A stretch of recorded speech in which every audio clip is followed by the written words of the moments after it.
Assalamualaikum warahmatullahi wabarakatuh. Saya Yogo Pratama dari Universitas Bina Sarana Informatika Ciputat ingin menjelaskan tentang PPN pemasukan dan PPN keluaran. Mari disimak baik-baik. Berdasarkan UU PPN pasal 1 ayat 24, yang dimaksud dengan pajak pemasukan adalah PPN yang seharusnya sudah dibayar oleh pengusaha kena pajak karena perolehan BKP dan atau JKP dan atau pemanfaatan BKP tidak berwujud dari luar daerah pabean dan atau impor BKP. Kemudian berdasarkan UU PPN 1 ayat 25 yang dimaksud dengan pajak keluaran adalah PPN terutang yang wajib dipungut oleh pengusaha kena pajak yang melakukan penyerahan BKP, penyerahan JKP, ekspor BKP berwujud, ekspor BKP tidak berwujud dan atau JKP. Kemudian UU PPN pasal 9 ayat 2 menyatakan bahwa pajak pemasukan dalam suatu masa pajak dikreditkan dengan pajak keluaran dalam masa pajak yang sama. Kemudian UU pasal 29 ayat 2B menyatakan bahwa pajak masukan yang dikreditkan harus menggunakan faktur pajak yang memenuhi persyaratan sebagaimana dimaksud dalam UU PPN pasal 13 ayat 5 dan ayat 9. Dan UU PPN pasal 9 ayat 3 menyatakan bahwa apabila dalam suatu masa pajak keluaran lebih besar daripada pajak pemasukan, selisihnya merupakan pajak pertambahan nilai yang harus disetor oleh pengusaha kena pajak. Jadi, kalau pajak keluarannya lebih besar daripada pemasukan, maka selisihnya harus disetor oleh pengusaha kena pajak. Kemudian UU PPN pasal 9 ayat 4 menyatakan bahwa apabila dalam suatu masa dalam setahun pajak masukan yang dapat dikreditkan lebih besar daripada pajak keluaran, selisihnya merupakan kelebihan pajak yang dikompensasikan ke masa pajak berikutnya. Nah, ini perlu diingat juga, jika PM atau pajak pemasukan lebih besar dari PK pajak keluaran itu dinyatakan pajak lebih bayar. Kemudian jika PM pajak pemasukan lebih kecil daripada PK pajak keluaran itu dinyatakan pajak kurang bayar. Kemudian kita masuk ke contoh soal dan perhitungannya. PT Mil Kita Cookies telah dikukuhkan sebagai PKP, dan berikut ini informasi berkaitan dengan PM atau pajak pemasukan yang telah dibayar dan PK pajak keluaran yang dipungut selama 1 semester. Bulan Januari 2014, pajak yang telah dibayar saat perolehan BKP itu sebesar 6 juta rupiah. Kemudian pajak keluaran yang telah dipungut itu sebesar 3 juta rupiah. Pada bulan Februari 2014, pajak yang telah dibayar saat perolehan BKP itu sebesar 6 juta rupiah. Kemudian pajak keluaran yang telah dipungut itu sebesar 7 juta rupiah. Kemudian pada Maret 2014, pajak yang telah dibayar saat perolehan BKP itu sebesar 6 juta rupiah. Pajak keluaran yang telah dipungut itu sebesar 12 juta rupiah.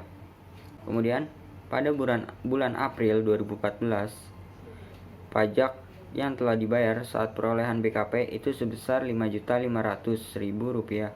Pajak keluaran yang telah dipungut itu sebesar 0 rupiah. Pada bulan Mei 2014, pajak yang telah dibayar saat perolehan BKP itu sebesar 10.960.000 rupiah. Kemudian pajak keluaran yang telah dipungut itu sebesar 0 rupiah. Pada bulan Juni 2014, pajak yang telah dibayar saat perolehan BKP itu sebesar 0 rupiah. Pajak keluaran yang telah dipungut itu sebesar 10.700.000 rupiah. Berdasarkan informasi di atas, itulah besarnya pajak lebih bayar atau pajak kurang bayar PT Mil Kita Cookies pada bulan Januari sampai dengan Juni 2014. Maka kita akan menjawab, pada bulan Januari 2014, pajak keluarannya itu sebesar 3 juta rupiah. Pajak masukannya itu sebesar 6 juta rupiah. Karena pajak masukannya lebih besar daripada pajak keluaran, maka dinyatakan PPN lebih bayar. Nah, kemudian pajak keluaran dan masukan diselisihkan 3 juta dikurang 6 juta, maka hasil dari PPN lebih bayarnya itu sebesar 3 juta rupiah. Kemudian pada bulan Februari 2014, pajak keluarannya itu sebesar 7 juta rupiah, pajak masukannya 6 juta rupiah. Karena pajak masukannya lebih kecil daripada pajak keluaran, maka dinyatakan PPN kurang bayar. Nah, kemudian pajak keluaran diselisihkan dengan pajak masukan 7 juta rupiah dikurang 6 juta, maka hasilnya 1 juta rupiah. kompensasi PPNLB Januari 2014 itu sebesar 3 juta rupiah. Maka diselisihkan dengan 1 juta rupiah, maka hasilnya 2 juta rupiah, yaitu PPN lebih bayar. Kemudian pada bulan Maret 2014 pajak keluarannya itu sebesar 12 juta rupiah, pajak masukannya itu sebesar 6 juta rupiah. Karena pajak masukannya lebih kecil dari pajak keluaran, maka dinyatakan PPN kurang bayar. Kemudian pajak keluaran diselisihkan dengan pajak masukan. 12 juta dikurang 6 juta, maka hasilnya 6 juta. Kemudian kompensasi PPNLB Februari 2014 yaitu sebesar 2 juta rupiah. Nah, PPN kurang bayarnya maka hasil 4 juta didapat dari hasil selisih 6 juta dikurang 2 juta. Kemudian pada bulan April 2014 pajak keluarannya itu sebesar 0 rupiah. Pajak masukannya itu sebesar 5.500.000 rupiah. Karena pajak masukannya lebih besar daripada pajak keluaran, maka dinyatakan PPN lebih bayar. Berarti pajak keluaran diselisihkan dengan pajak masukan, maka hasilnya 5.500.000 rupiah. Bulan Mei 2014 pajak keluarannya itu 0 rupiah, pajak masukannya 10.960.000 rupiah. Karena pajak masukannya lebih besar daripada pajak keluaran, maka dinyatakan PPN lebih bayar. PPN lebih bayarnya itu dapat dari selisih keluaran dan masukan. 0 dikurang 10.960.000 rupiah, maka hasilnya 10.960.000 rupiah.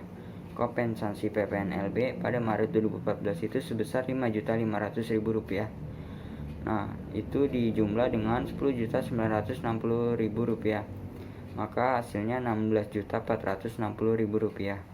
Kemudian pada bulan Mei 2014 pajak keluarannya itu sebesar 10.700.000 rupiah, pajak masukannya 0 rupiah. Karena pajak masukannya lebih kecil daripada pajak keluaran, maka dinyatakan PPN kurang bayar. PPN kurang bayar didapat dari selisih keluaran dan masukan. 10 juta dikurang 0 rupiah, maka hasilnya 10.700.000 rupiah. Kemudian kompensasi PPNLB pada bulan Mei 2014 yaitu sebesar 16.460.000 rupiah. Hasil itu diselisihkan dengan 10.700.000 rupiah, maka PPN lebih bayar hasilnya itu sebesar 5.760.000 rupiah. Itulah penjelasan singkat tentang materi PPN pemasukan dan keluaran dari saya. Apabila ada salah kata mohon dimaafkan. Wabillahi taufik wal hidayah. Wassalamualaikum warahmatullahi wabarakatuh.